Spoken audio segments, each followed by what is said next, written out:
교수님 강의를 저도 뒤에서 들었는데 너무 훌륭하고 멋진 강의였습니다. 그 뒤에 제가 나와서 저는 사실 장사꾼입니다. ERP하고 CRM을 기업한테 이제 세일즈를 진행하는 마이크로소프트에서 ERP, CRM 세일즈를 총괄하는 서경구 상무라고 하는 사람인데 부담이 확 됩니다. 하지만 시작해 보겠습니다. 오늘 제가 말씀드릴 내용은 HR 쪽에 계신 분들은 약간 좀 생소한 이야기일 수도 있는데 디지털 변혁과 그 디지털 변혁의 시대에 기업들이 어떤 리더십을 발휘해야 되는가, 그 상황에서 개인 레벨에서 또한 어떤 리더십을 발휘해야 하는가에 대한 말씀을 좀 드리도록 하겠습니다. 이 자료는 유니콘 클럽이라고 하는 그 $1빌리언의 그 기업 가치를 갖는 기업이 나타나는 것을 도표화한 자료입니다. 그러니까 1조의 자산 가치를 갖는 기업들이 얼마나 나타나는가, 이게 이제 경제 지표를 바라보는 그러한 이제 인덱스 중에 하나입니다.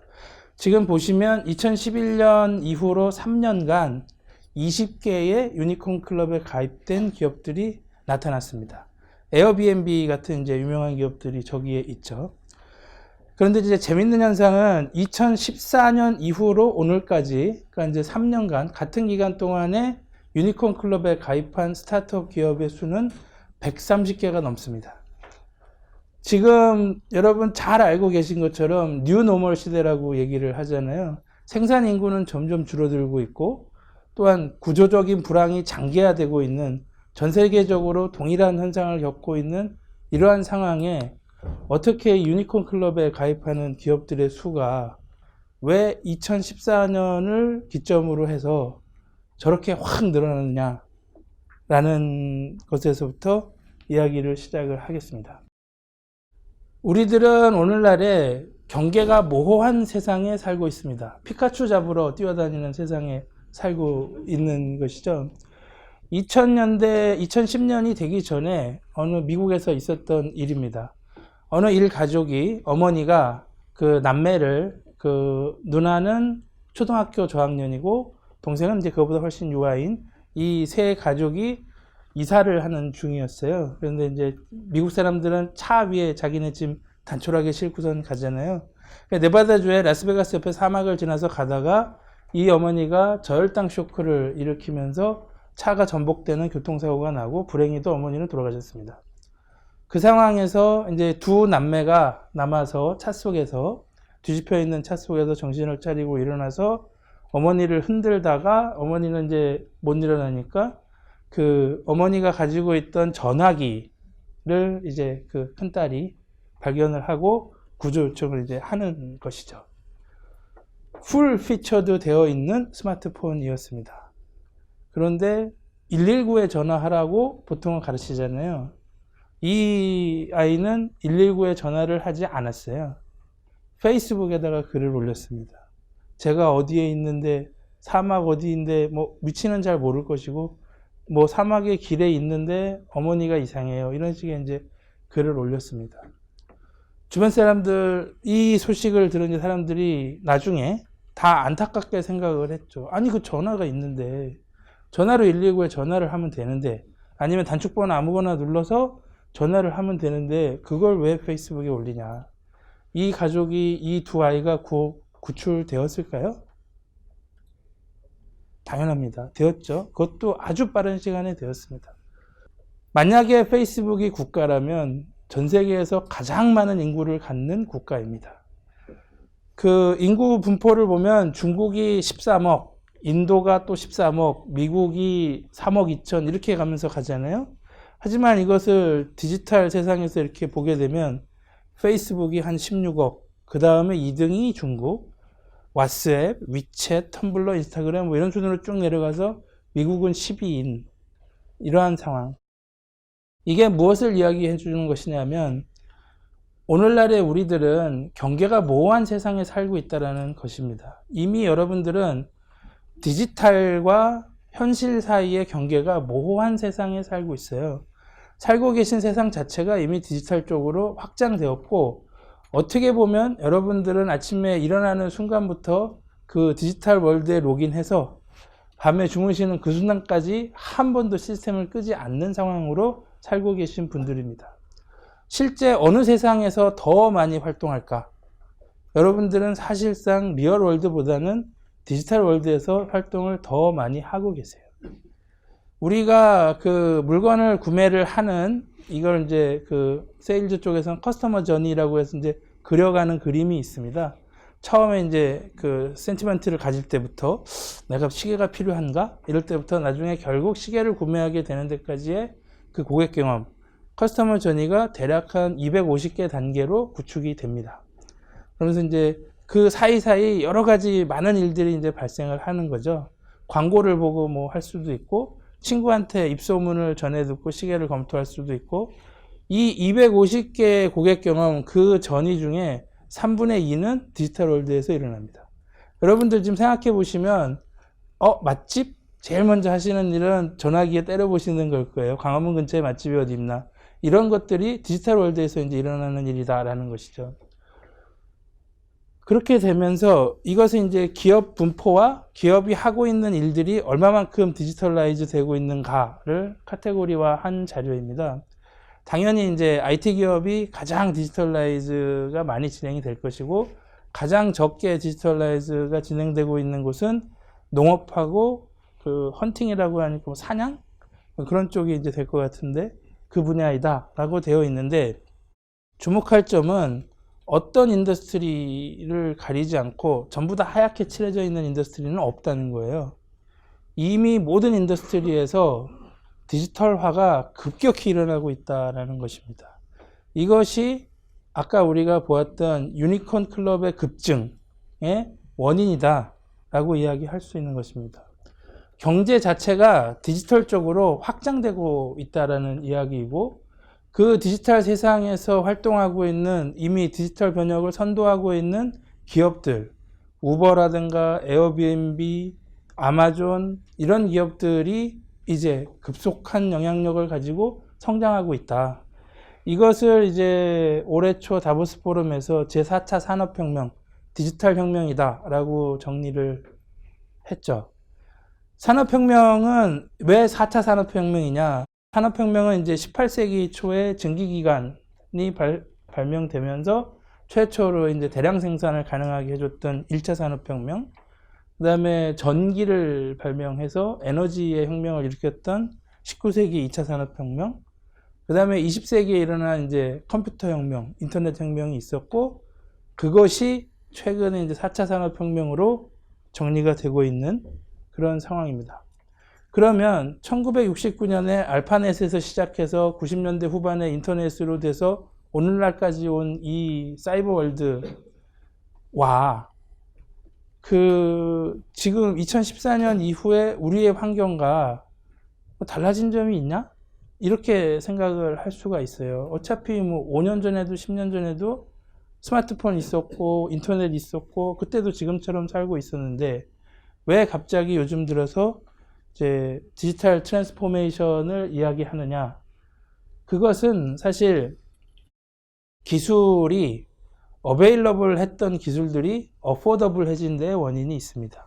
이게 무슨 얘기냐면, 네 가지 메가 트렌드라고 얘기되는 소셜, 클라우드, 모빌리티, 빅데이터, 이게 이제 IT 쪽의 네 가지 빅 모멘텀인데, 이 기술들은 10년 이상씩 다 된 기술들이에요. 근데 이 기술들이 초창기에는 구축도 힘들고 비싸고 여러분들이 쉽게 접할 수 있는 그런 기술은 아니었다라는 것입니다. 그래서 그런 기술들을 선점했던 소수의 기업들이 약진할 수 있었던 것이죠. 이 기술들이 이제 기술의 발전, 하드웨어의 발전과 더불어서 급격히 싸지고 또 주변에서 쉽게 접할 수 있고 그 기술을 핸들링할 수 있는 사람들이 많이 늘어나면서 그 기술들을 쉽게 스타트업들이 이용할 수 있게 되면서, 그러면서 이제 유니콘 클럽이 급증하게 되는 그러한 상황이 벌어졌다. GDP를 이제 보시게 되면 디지털이 얼마만큼 GDP에 영향을 미치는가, 몇 퍼센트의 영향을 미치는가 라는 것에 대한 이제 자료입니다.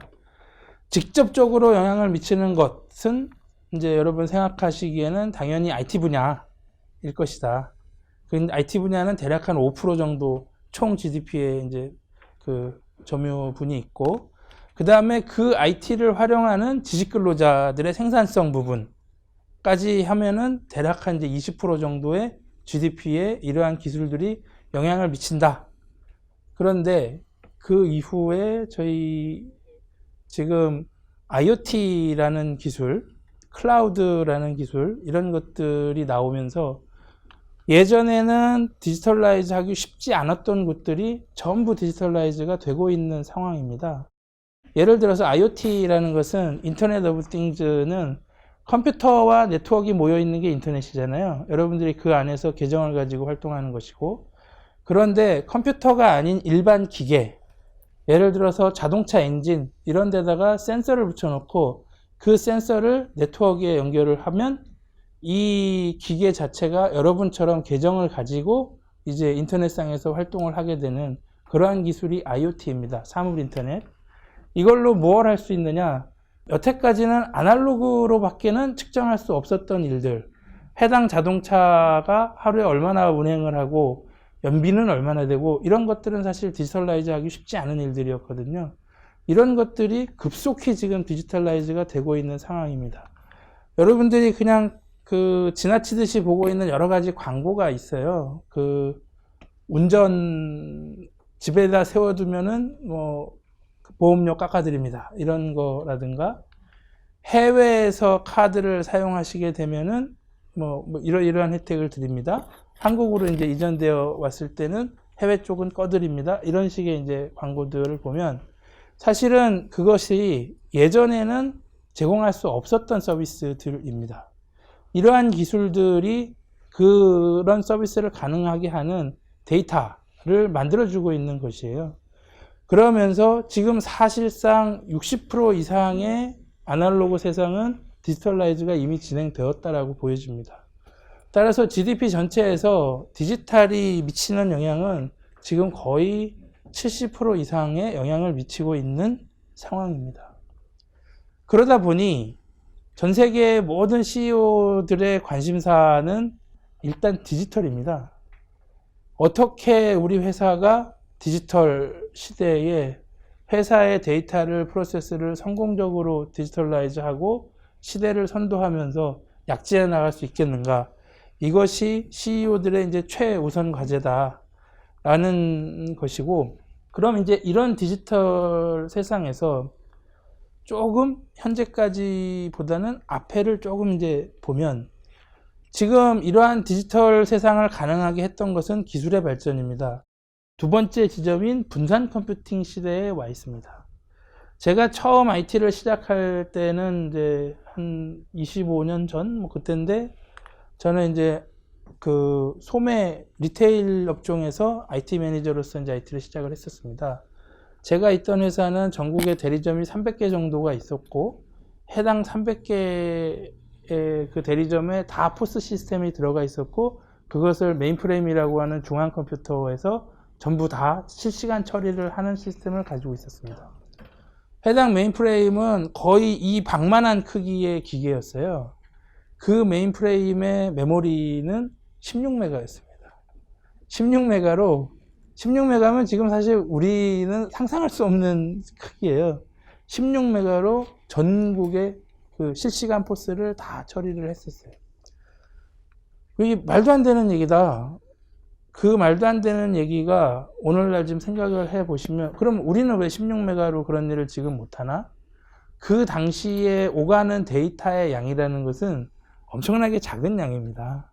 지금은 포스를 찍을 때 회원 번호부터 해서 시작해서 이 회원이 지난번에 뭘 구매했으니 뭘 추천해라 이런 데이터까지 해서 엄청난 양의 데이터가 사실은 오갑니다. 그렇기 때문에 그게 안 되는 것인데 그만큼 이제 세월이 발전을 한 것이죠. 예전에 서버 한 대가, 그러니까 컴퓨터 서버 한 대가 처리하던 양이 지금은 분산 컴퓨팅을 통해서 컴퓨터들 여러 대를 한 대인 것처럼 묶는 기술, 이게 이제 클라우드이거든요.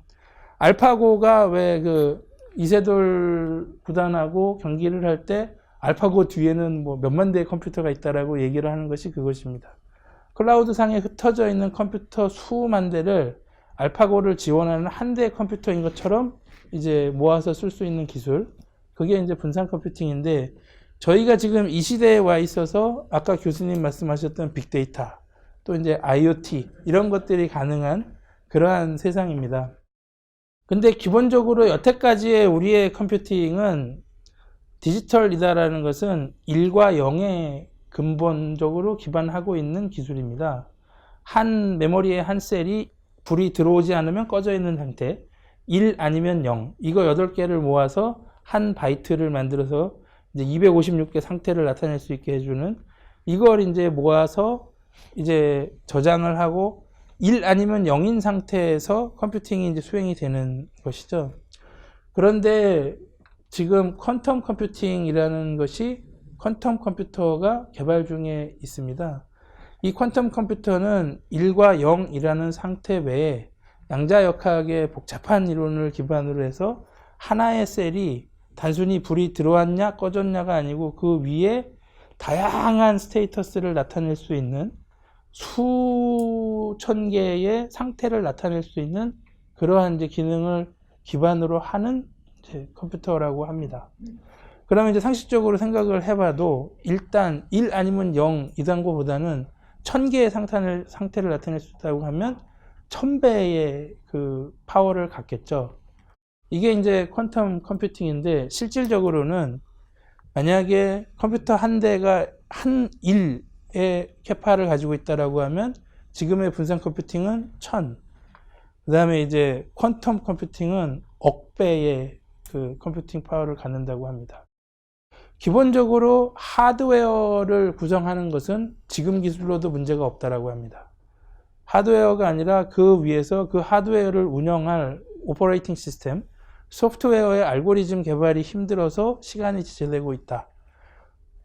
그러면 이러한 컴퓨터가 나오면 또 한 번 엄청난 그 변혁이 일어나겠죠. 당연히 여러분의 실생활에서, 기업의 경제활동에서 무지막지한 변화가 일어날 것입니다.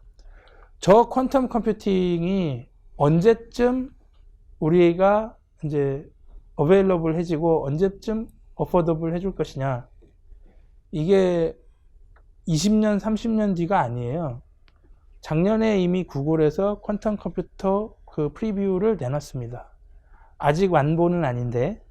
그리고 구글, 저희 같은 마이크로소프트, 아마존 이런 데서 사활을 걸고 지금 이 컴퓨터 개발 경쟁을 하고 있고, 지금 첫 GA 버전은 2020년에 나올 것으로 예상하고 있습니다. 그러면 이제 제너럴리 어베일러블한 버전이 불과 앞으로 한 3, 4년이면 나온다는 이야기예요.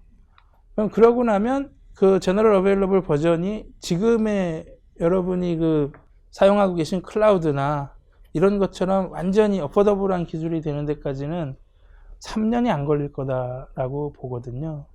저희가 예전 생각을 해보면, 예전에 제가 TV에서 저런 거 봤던 생각이 납니다. 처음 이제 그 휴대폰이라는 게 처음 나왔을 때 어떤 네트워크 기술 하시는 분이 나와서 그때 이제 아나운서가 막 미래는 이럴 것이다 하면서 지금은 너무나 당연한 이야기 중에 하나인 DMB 얘기를 했었어요. 미래에는 TV가 아닌 전화기로 TV를 시청할 수 있는 세상이 오지 않겠느냐 했더니 그 엔지니어가 내 손에 장을 지져라는 식으로 이야기를 했습니다. 그 TV에 영상이 오고 하려고 하면 네트워크 밴드위스가 얼마나 커야 하는데, 그럼 한 명이 TV 시청하면 서울 시내에 있는 전 시민이 전화 못 쓴다, 이렇게 얘기했었거든요. 3년 후에 DMB 나왔습니다. 그런 세상에 지금 저희가 살고 있는 것이죠. 기본적으로 퀀텀 컴퓨팅까지 가지 않는다 하더라도 지금 현재로서 이미 컴퓨팅 파워를 이용해서 리더십을 발휘하고 있는 기업들이 많이 있습니다. 경영학 쪽에서 이 파레토의 법칙이 금과 옥조인 것처럼 한참 얘기가 됐었어요. 8대2의 법칙. 그래서 이제 내 고객의 20%가 내 매출의 80%를 일으켜준다. 이게 이제 근본적인 파레토 법칙의 그 논설이죠. 그리고 우리 직원의 20%만이 실제 우리 기업이 하고 있는 일의 80%를 한다. 뭐 이런 식의 이제 8대2 법칙이 한참 얘기가 됐었는데, 이게 이미 깨졌다라는 거죠. 그 20%의 고객이 80%의 매출을 일으키고 있었는데, 그러면 이제 옆쪽에 꼬리가 이렇게 나머지 80%의 고객이 20%의 매출만 일으키는 꼬리가 이렇게 생기지 않습니까? 여기가 예전에는 여기는 버리는 파트였어요. 우리가 집중해야 될 것은 여기 20%, 매출 80%를 일으켜주는 20%의 고객이다. 이렇게 생각을 하고 있었는데, 이 버리는 파트를 왜 버리냐면, 여기는 다품종 소량이니까 사람이 다 일일이 케어를 할 수가 없잖아요.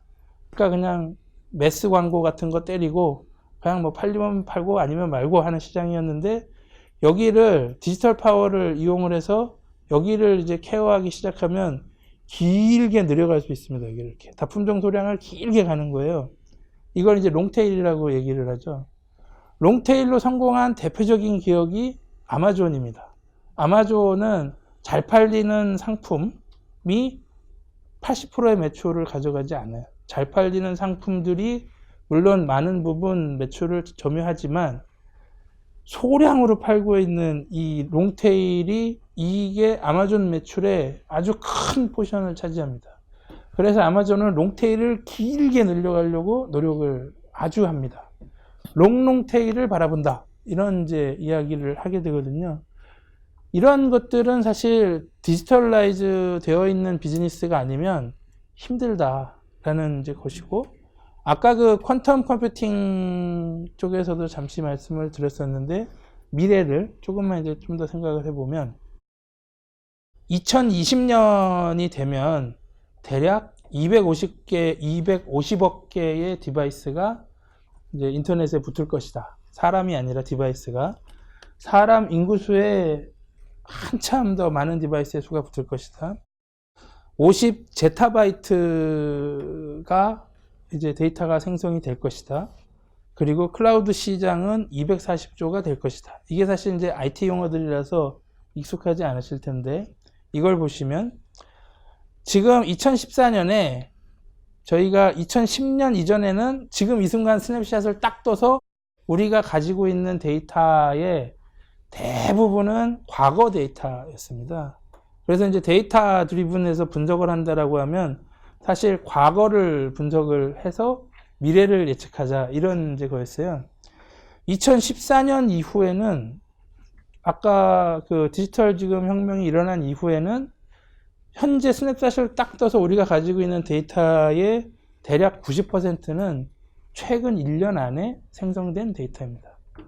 그러니까 이것은 이제 꼭 과거라고 얘기하기 좀 그렇죠. 최근의 데이터들을 분석해서 비교적 현재를 좀 더 정밀하게 분석해낼 수 있는 그런 데이터들입니다. 2020년에는 지금 어느 한순간 딱 스냅샷을 떠서 90%의 데이터는 방금 1초 안에 생성된 데이터일 것이다. 이렇게 예측을 하거든요. 1초라는 시간은 물론 뭐 긴 시간일 수도 있는데 정말 그 현재 순간에 가까운 그러한 데이터를 제공하는 그런 시간입니다. 그래서 바로 직전의 데이터, 거의 현재 실시간 데이터를 가지고 현상을 분석해낼 수 있는 그러한 세상이 이제 올 것이다. 그럼 이미 디지털 혁명 일어났고 4차 산업혁명 일어났고, 그리고 퀀텀 컴퓨터 나오고 이런 식의 이제 데이터 세상이 올 날이 불과 이제 3, 4년 앞으로 이제 다가와 있다라고 하면 기업들이, 또한 기업에서 활동하고 계신 여러분 같은 리더들이 어떻게 해야 할 것인가? 그것은 이제 명확하다라는 것이죠. 기업은 이러한 디지털 혁명을 일단 받아들이고, 여기에 대한 거부감이 사실 아직도 좀 있습니다. 네, 일단 받아들이고, 리더들은 디지털 리더십을, 그리고 이제 기업의 그 조직원들은 디지털 역량을 키워가는 그러한 이제 일들이 반드시 선행되어야지 앞으로 올 그 4차 산업혁명 시대를 무사히 헤쳐나갈 수 있고 선도해 나갈 수 있다라는 것이고요. 몇 가지 이제 그 시대의 리더십에 대해서 말씀을 드리겠습니다. 왼쪽에 있는 사람은 제프리 이멜트예요. GE의 지금 이제 회장이고, 오른쪽에 있는 사람은 사티아 나델라라고 하는 저희 마이크로소프트의 회장입니다.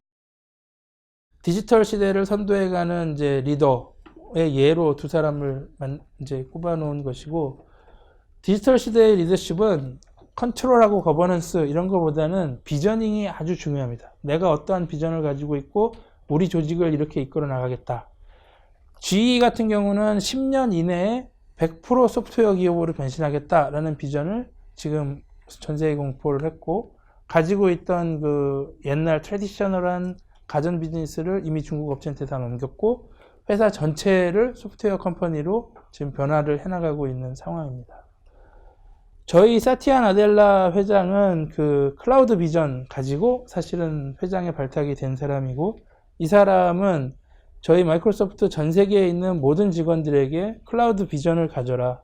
미래에 대해서 생각을 하라. 그러지 않으면 마이크로소프트와 같이 일하기 힘들다라는 메시지를 지속적으로 주고 있습니다. 그 방법은 이제 직원들을 참여시키는 데 있습니다. 인게이지 시킨다라고 이제 얘기를 하는데, 참여를 넘어서서 어떻게 몰입시킬 것이냐에 있습니다. 그것을 위한 방법은 기업마다 문화가 좀씩 다르니까 여러 가지가 있겠지만, 지금 마이크로소프트가 많이 사용하는 방법은 타운홀 미팅, 사티아 나델라 회장이 정기적으로 직원들하고 타운홀 미팅을 갖습니다.